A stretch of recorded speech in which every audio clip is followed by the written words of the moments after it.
to LaLumiNation, the COVID edition, starring Susan Faber Gaide and Jimi LaLumia, which is yours truly. Hey, girl, how are you?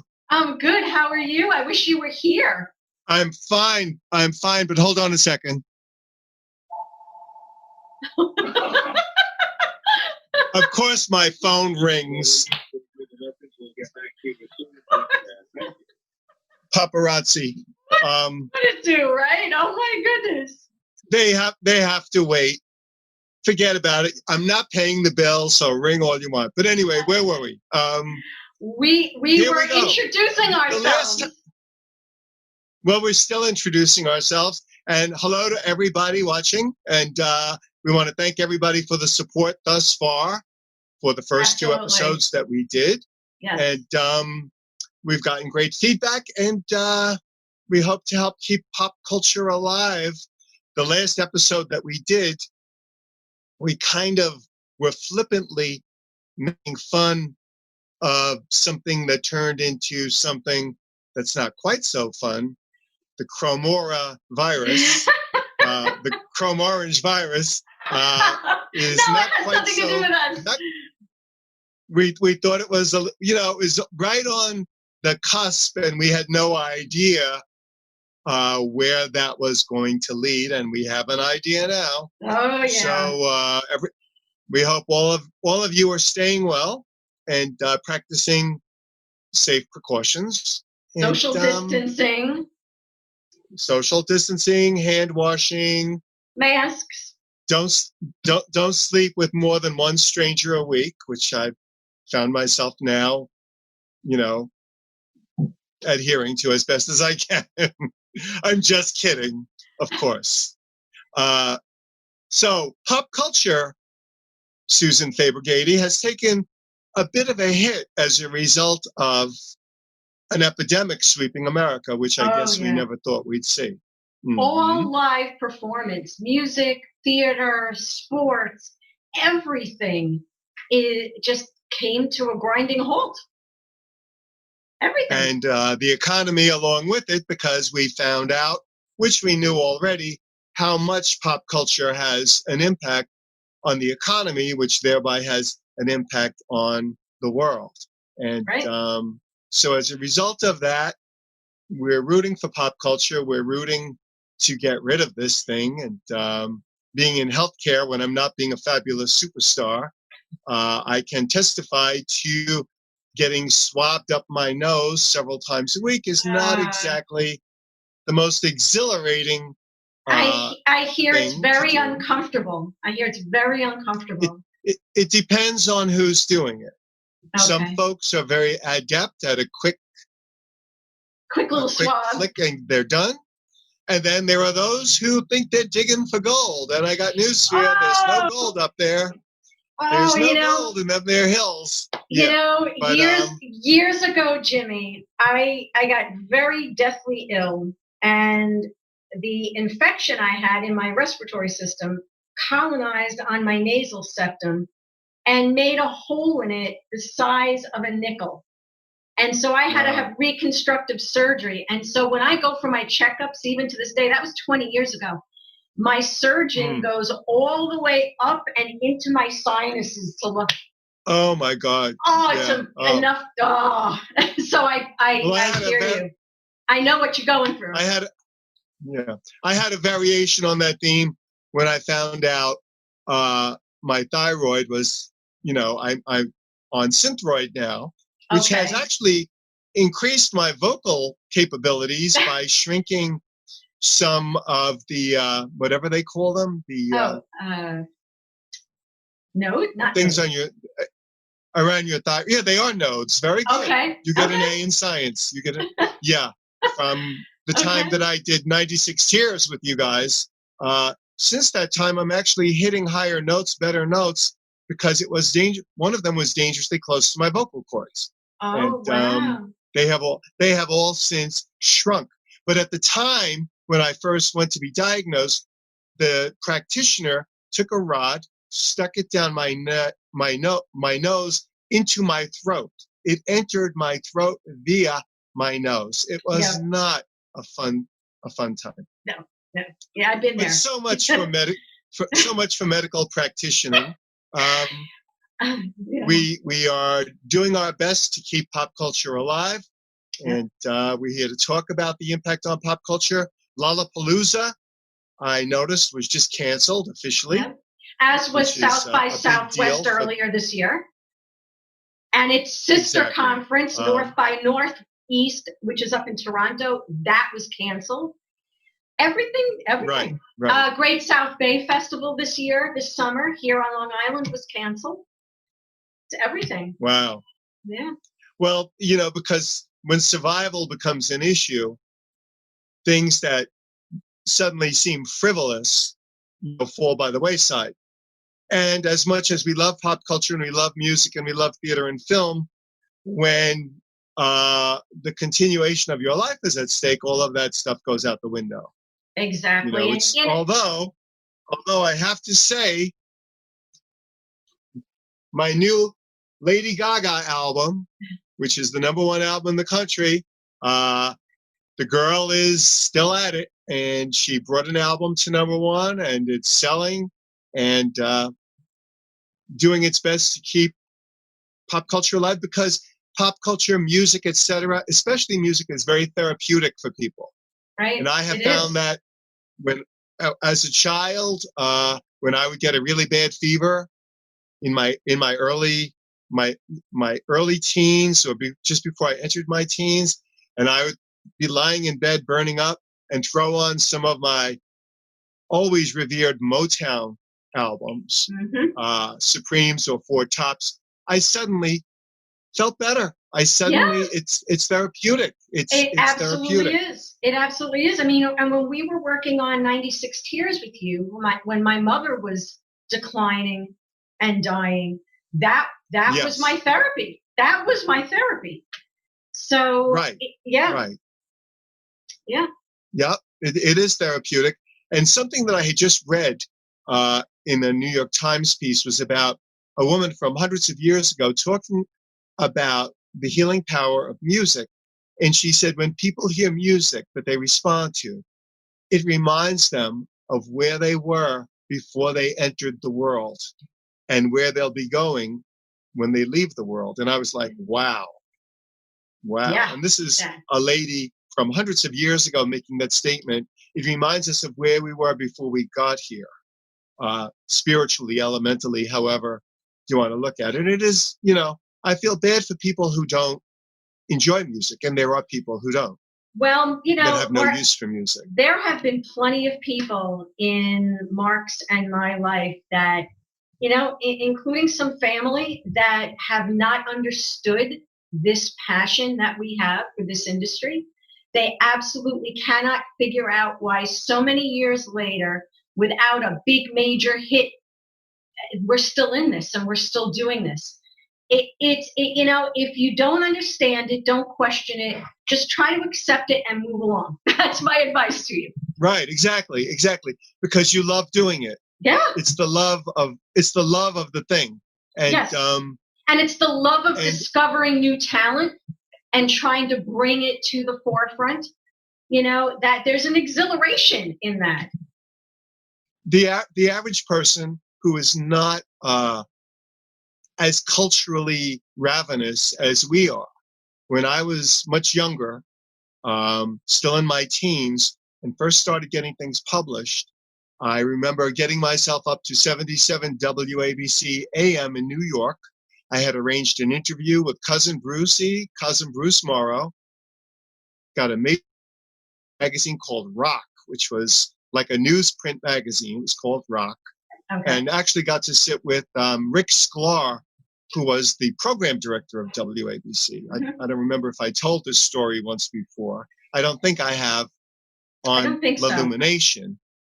But when I got up there and I met with Cousin Brucey, who called my home after the piece came out, and I wasn't here, one of my brothers picked up the phone. And when the guy said, "This is Cousin Brucey, I'd like to speak to Jim LaLumia," he hung up on him. And then Bruce called back again. He hung up on about to. Are you He kidding? was about to hang up again, and my mom came running in and said, "No, Jimmy spoke to him. That's really him." They could not fathom the idea that the biggest DJ, one of the most popular top 40 DJs in the country, was calling little Jimmy in Ronkonkoma. Why on earth would anyone be calling him? And then afterwards, it was like, well, how much did you get paid for that? Which I didn't get paid at all. I, it was a form of interning. But Yeah. rather than saying, wow, you got yourself up to the biggest radio station in the country, you got to spend time with someone who's now calling to thank you for the piece that you wrote, people either get it or they don't get it. And for those who don't get it, quel dommage. I feel so sorry for your loss. Yes, move along now. if you're culturally devoid, it's really sad because you just exist to eat, sleep, perform bodily functions, and get money and work, and you have none of the joy that comes from cultural exposure to music, to theater, to good writing. And so I feel bad for them, really. I do too. And let's be clear about this. And I'm sure you are going to agree with me 100%, Jimmy. This is not a hobby for us. This is what we really do. You know, we might do other things to pay bills, but this, which I do as well. Yes, yeah. So do I. But and it involves a lot of writing, and it involves some teaching. You know that. Right. Right, exactly, of course. This is the heart of who we are. We make great music. We discover great new music and new artists, and we try to push it up and out. And, so we haven't had a major hit yet. So what? At least we're following our passion, and we're trying to bring culture to people. And if they don't, and you're affecting pop culture by participating in it. Yeah. And the shows that we've done thus far, we haven't had millions of views, but we're having hundreds of views. And the first one is just past 1,000 views. And many of the people seeing it and hearing it are creative people in the industry. So we thereby are informing and affecting what they think and things that they will come to do. And so we are a participating part of pop culture. Right. And a couple of our friends in the major labels have seen episodes 1 and 2 and liked them. So, but this is not a hobby. Don't anybody think this is not a hobby. Absolutely. No, it's a life. A hobby is when you go in your lifestyle. You go in your living room once in a while and you play a little tune when your friends are over for dinner. That's a hobby. This is what we're doing, not a hobby. It's a lifestyle statement. It is a lifestyle. Because we live it every day. It's a lifestyle statement. It is. And just to close up on the Cousin Brucey story, it turns out I found out where my true inclinations lie. Great as it was sitting with Bruce Morrow and having him call my house and actually talk about me that night on WABC when I was standing on the street corner with my friends listening to the radio, and he actually came on the air. It was more fascinating for me to sit with Rick Sklar, who made the decisions about WABC. I got to ask him, a lot of people want to know why you play a limited amount of music over and over. And he said to me, we're in the radio business. We're not in the music business. I said, but don't you think that you should introduce more new music than, is what was called a tight playlist back then, which Top 40 Radio. It still is. Still continues to. And he turned around to me and said something which always stuck with me, including in my years when I started DJing in nightclubs, when I asked about why not more new music. And he said, I will tell you one very interesting thing. People don't always know what they like, but they sure do like what they know. Oh. And I was like, wow, right between the eyes, because it's so true when you're in a car with someone and a new song comes on and they click the car radio to get to another channel because they don't know it. And he knew that. He knew that. And he expressed it, and I never thought of that till he said it. people sure do like what they know, so they could sing along in the car while they, Right. Well, you know how top not 40, everybody wants to. You know how the top 40 format was created, don't you? Bill Stewart and Todd Stores, two DJs in a bar one night, I believe in Omaha, Nebraska. Yeah, and they simply observed listening to the jukebox. What everybody right, yeah. And they made a list of the 40 most played songs on, what people played on the jukebox in between Bill and Todd's sets. And that they went to their program director and pretty much said, here. And that became the top 40 format. And they came to realize that a popular record, they'd rather hear that because they would go back and play that record again and again while they were there. And so that they'd rather hear that over and over because they something know new and untested. They can respond to it. Yeah, exactly. They can sing along with it. They know the lyrics. Yeah. They feel comfortable with it. Yeah, it's like a pair of comfortable shoes. Right. And then, so go ahead. No, I just wanted to point out to the audience that to address that problem, Top 40 Radio invented what became known as the sandwiching technique, where you play a hit and then a new record and then a hit, hoping that the audience listens through the new record, and then eventually they become familiar with it, and it becomes they would test them. Right. They would test them. They would look at record sales in the stores back then, when people actually bought music in the stores, and although that's them also because they would call the store clerk to find out what people were buying. And as it turned out, as I worked in Sam Goody's in the 1970s, and I worked alongside a lot of other store clerks, if they didn't like a record that was selling, they wouldn't necessarily report it. Or if there was somebody that they did like that wasn't selling, they would report that. And that really came to the surface when SoundScan was introduced in its first week. If you recall, two artists that were registering towards the bottom of the Billboard Hot 100, Garth Brooks and NWA, both jumped that first week when they started looking at the barcodes rather than what the guy who was in charge of the music department would read you his top 10 bestsellers. He was lying. Yeah. They didn't like country music, so they didn't mention Garth Brooks. They hated hip hop, so they negated NWA.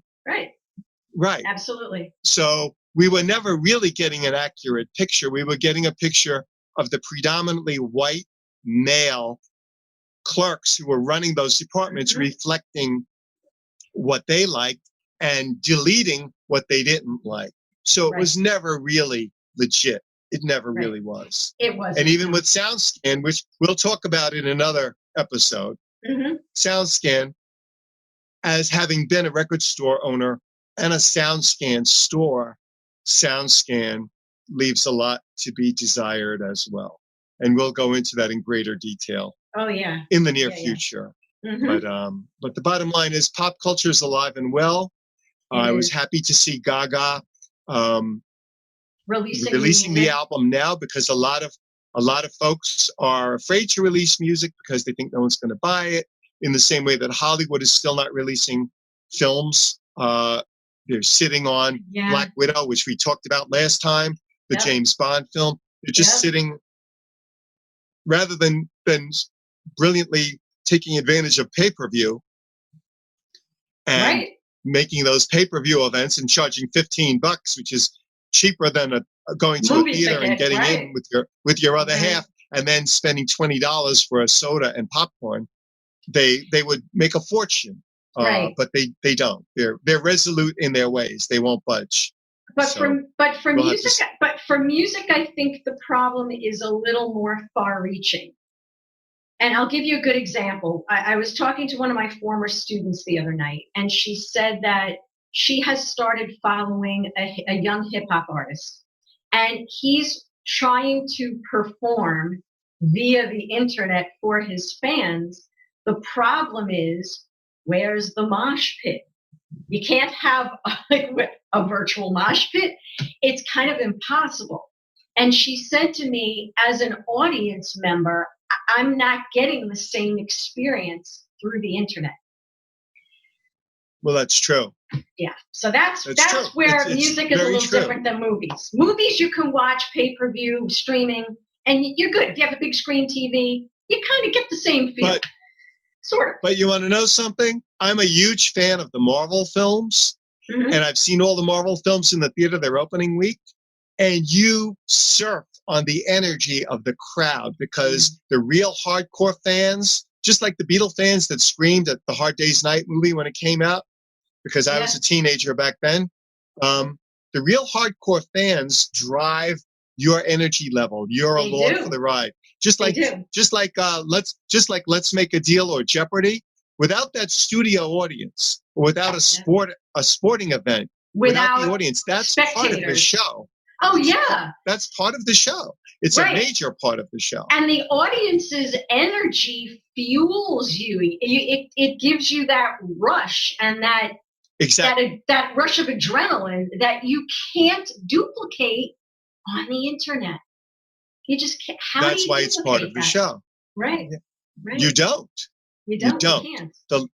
There's a reason why hundreds of years ago people suddenly got on a stage and put on little shows, and then suddenly people were writing plays, and the townspeople would come out and gather around, and the guy with the mandolin or whatever would, in between, sing Alan Adele has whatever, and it all grew from there. It's mass participation. Right. That's how vaudeville was born.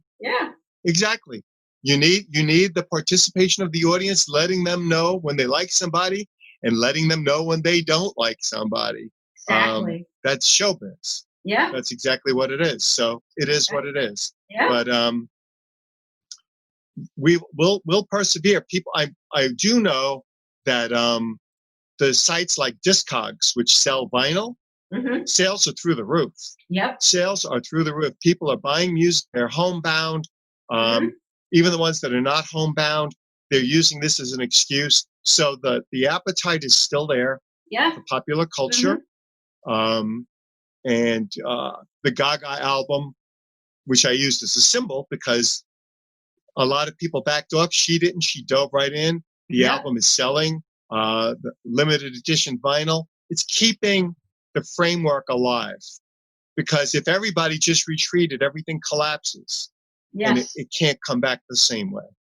The other big deal, plug, is John Wombat's brand new book on Jane County, Queen Age Baby, Rock and Roll Resurrection, the authorized biography of Jane County, which I just got my copy of a few days ago. You're in that. You're mentioned in that book, am I right?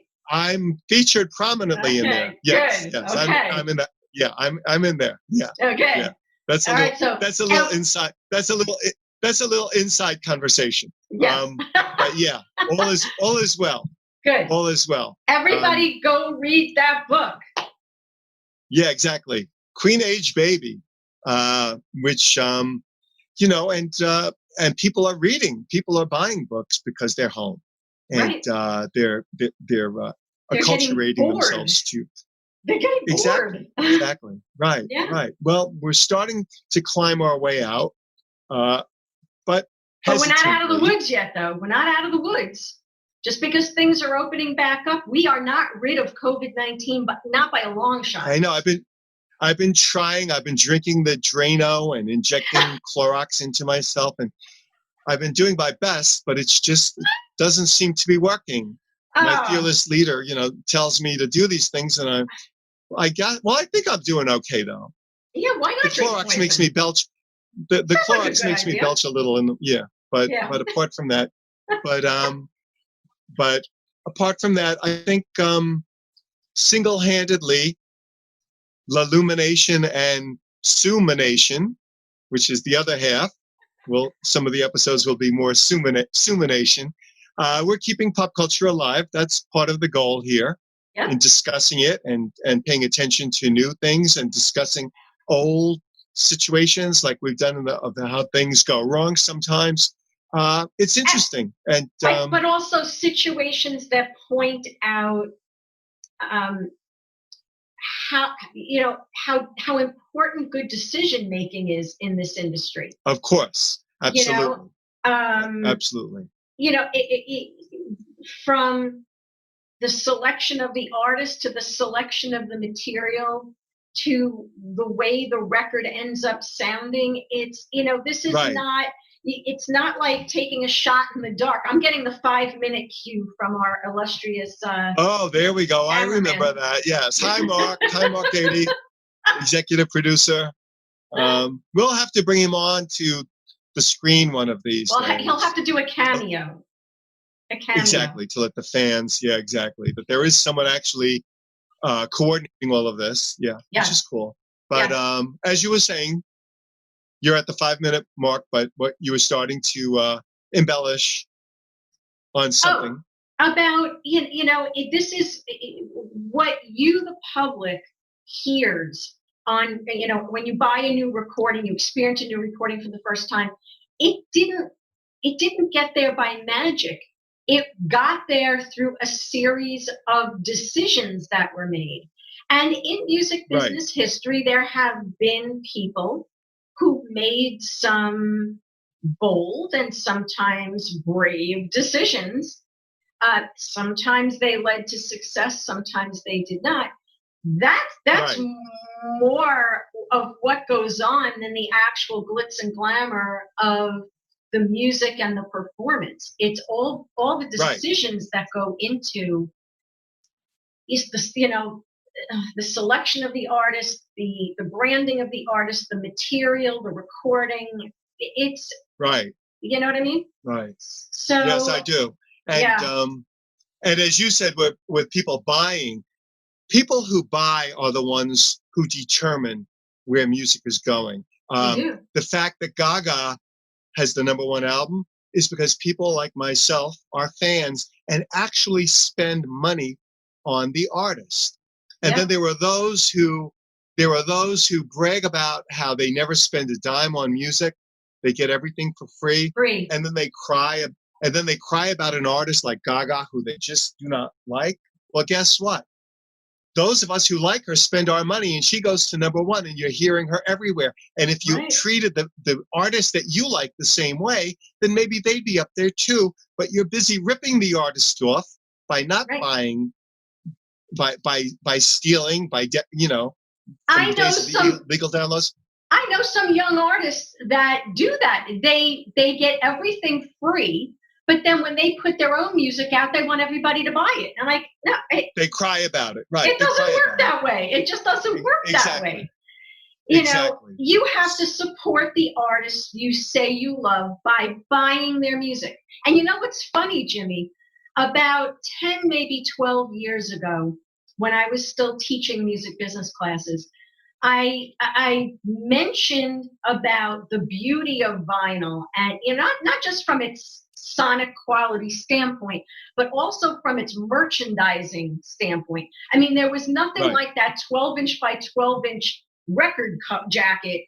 I mean, it Yeah. just stood out. You didn't have to go searching. It hit you between the eyes. And I had some students who did not know what that was. Now, the next younger generation of teenagers behind them they're the ones that are buying vinyl. Exactly. Because they own something. They have Right. something to display. It's like a badge of honor. Oh Yeah. and there's something about the warmth of the sound of analog that you just can't Right. get from digital. You can't. But also can- having that album cover, having that album sitting in your room when someone comes in or in the living room and it's on the mantelpiece or wherever it is, Exactly. and people react. It's a physical object. It's like a piece of art because when music is well done, it is a piece of art, and you put art on display. That's You right. you don't you don't make a carbon copy of a painting and hang that on a piece of paper on your wall and call it art. Right. If you're really fanatical about it, you find a way of acquiring a legitimate copy of that. And if you don't, then you have no right to complain about who's number one because you're not participating in the process. So then go sit in the corner and stare at the wall. Exactly. So that's the scoop, my dear. Yes, it is. And I guess where are we in our 5 minutes? We are out of time. We are out of time today. It's wonderful as always. Yes. Wonderful as always. And I'm glad you're doing well and you both are safe and secure. Same here with you. You're putting your life on the line every day that you go to the vet's home. Thank you. For those of you who don't know, Jimi spends his days helping our nation's veterans at the Long Island State Veterans Home. Right now, in this COVID-19 pandemic, it is a dangerous job. And so, Jimi, you are one of our unsung heroes. And we do appreciate you. You're welcome. I appreciate the appreciation. And on that note, episode 3 of LaLumiNation and SumaNation is concluded. Ready to be consumed by a hungry public. Yes, please follow us on social media. Find us at LaLumiNation, and you can visit our website at www.lalumination.com. And you can send us an email at lalumination@gmail.com. And we'll see you next time. All righty. All right, Jimi. Okay. Take care. You too. 96 tears. 96 tears. 96 tears. All night long.